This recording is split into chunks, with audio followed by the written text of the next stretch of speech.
On rappelle Romain, Yann, Fred autour de la table, Nicolas revient d'une très grave blessure. Il fait la préparation et bizarrement on le met tout de suite dans le bain, on le met titulaire pendant 2-3 mois et on juge un joueur en retour de convalescence et pour moi on le grille. Ton avis Yann? Moi je pense que c'est une erreur de coaching. Je sais pas, dans le domaine de l'entreprise on dirait que c'est très très mal managé.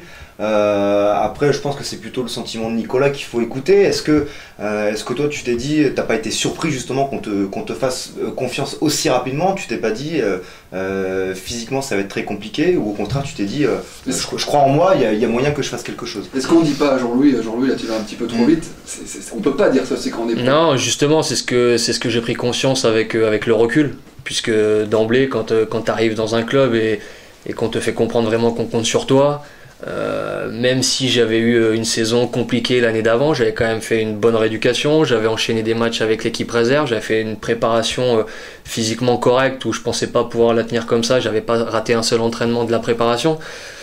Pour moi, sincèrement, ça aurait été cracher dans la soupe que de dire non coach, il faut pas que je joue, faut y aller tranquillement. Ça c'est vraiment j'ai vraiment eu cette idée-là avec le recul. Alors après c'est facile de parler après, où moi je suis vraiment le premier concerné, donc en ayant parlé avec Manu Noguera, je me suis dit ouais effectivement on aurait dû y aller plus tranquille, là ça m'a plus grillé qu'autre chose, mais sur le coup ça faisait 1 an que je regardais les potes dans la tribune, et que moi voilà, on est un peu concentré sur nous-mêmes, à me dire non ça va aller, ça va revenir, je fais les efforts, je demandais à avoir du travail un petit peu supplémentaire pour combler les trous que j'avais.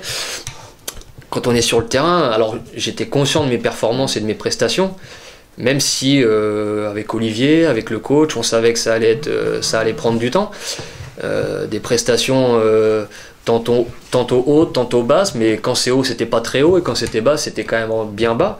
Mais j'en étais parfaitement conscient, et il n'y avait que pour moi le travail qui allait faire que ça allait revenir, et surtout l'enchaînement des matchs. Et Nicolas, donc tu fais un trimestre à tout casser. Tu sors du groupe, t'as même pas de blessure, c'est un choix je crois. J'ai eu une petite blessure à un adducteur qui m'a 1 mois et demi au mois de septembre, octobre, là où voilà, après un retour de blessure comme ça, ça m'a pas paru illogique. Un entraînement, je me suis fait une petite déchirure à l'adducteur, donc ça j'ai perdu 6-8 semaines aussi. Elle est importante cette blessure parce que depuis cette blessure, on t'a pas revu faire une série au moins de 2-3 matchs titulaires. Alors on parlera de la saison actuelle, mais la saison dernière, clairement, sans langue de bois. Est-ce que Jean-Louis Garcia t'avait mis au placard à cette époque? L'année dernière. Je parle pas de cette année où Stéphane Moulin a un discours résolument différent. Sincèrement, je sais pas s'il m'a mis au placard ou pas. Il avait d'autres options aussi à ce poste-là. Il a fait venir Henri Sévet, un joueur offensif en plus. Ça c'est des messages quand même quand tu vois. Ouais, non, bien sûr. Ouais, non, mais après c'est déjà en janvier, j'ai eu une discussion avec lui où il m'a fait comprendre qu'il allait plus beaucoup m'utiliser sur la deuxième partie de saison. Voilà, moi je lui ai dit de toute façon que j'étais là. Pour moi, il était hors de question de sortir par la petite porte et de dire bon bah si vous voulez pas de moi, je m'en vais. J'estime ça un peu trop facile. J'ai dit je serai là, je vais batailler comme un fou.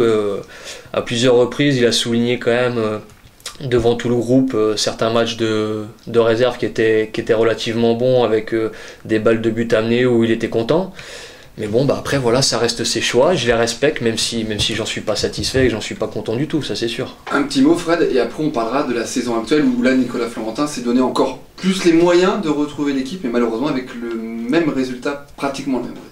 Tu parles des choix de Jean-Louis Garcia qui étaient des fois bizarres. Est-ce qu'il y a vraiment une concurrence avec lui? Parce que on a certains joueurs qu'on sent jouer quand même dans un fauteuil. On disait l'année dernière, entre guillemets, qu'AMJ Labi, voilà, c'est le fils. Il a son 11 type. Voilà, il change pas, il a jamais trop changé d'équipe sans vraiment jouer la concurrence. Pour moi, après. Tous les entraîneurs ont leur 11, messieurs.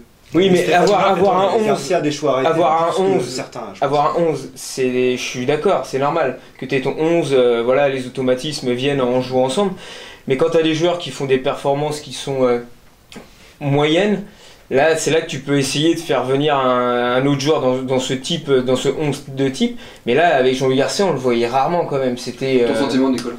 Je pense que ouais, tous les entraîneurs ont un peu leurs idées.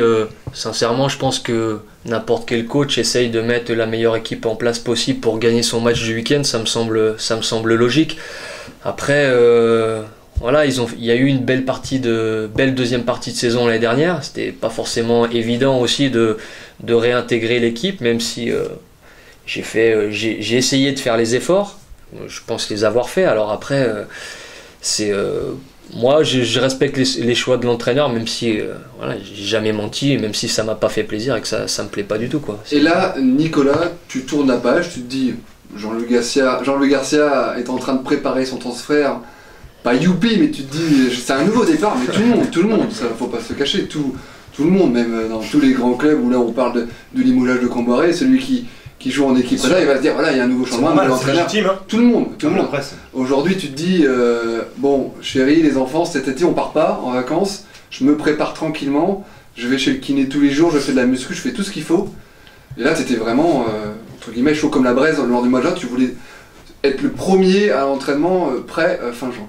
Non, c'est exactement ça. C'est vrai que j'ai dit à ma famille, comme j'avais une petite opération du ménisque qui a nécessité 3-4 semaines d'arrêt sur la fin de saison, j'ai dit voilà, je bosse bien, je prends le temps qu'il faut. J'étais pas persuadé de pouvoir être apte le jour de la reprise, donc Ben Piqueux m'a donné aussi un bon programme pour les vacances où j'ai pu bien travailler, où je lui avais demandé un peu ce que je voulais faire et il m'avait expliqué. Parce que c'est rare un joueur qui part pas en Corse ou je sais pas où vous voulez. Ouais, non, mais voilà, c'est parce que je sais que j'ai plus 10 ans à faire en tant que joueur de foot et que j'avais vraiment l'envie avec le changement d'entraîneur, repartir sur de bonnes bases. Tu disais la moyenne d'un joueur pro c'est 6-7 ans.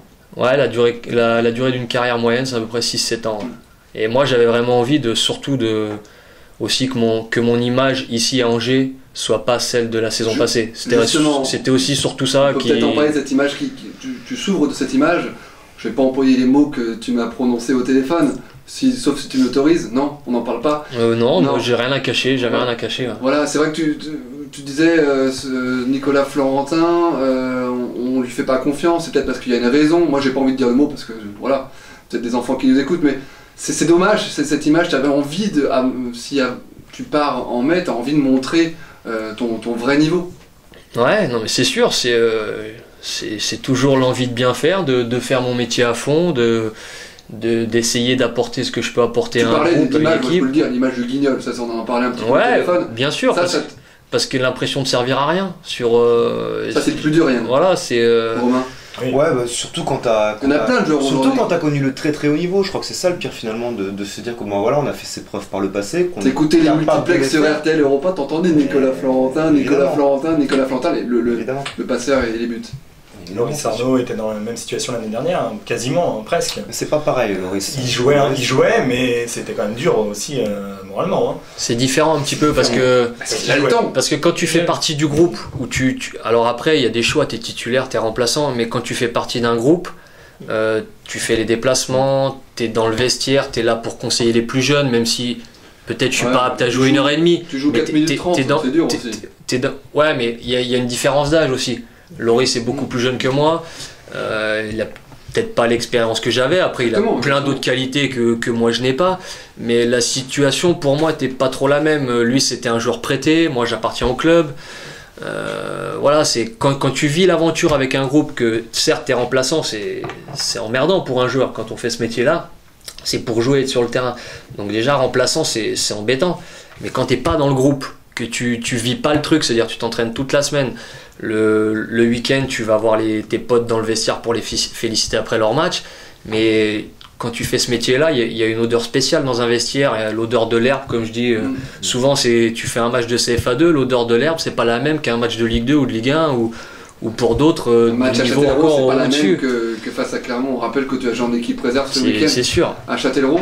Est-ce qu'aujourd'hui tu as un mea culpa à faire? Est-ce que tu as de grief envers Lescaut? Des fois tu analyses. Aujourd'hui, tout footballeur analyse sa situation.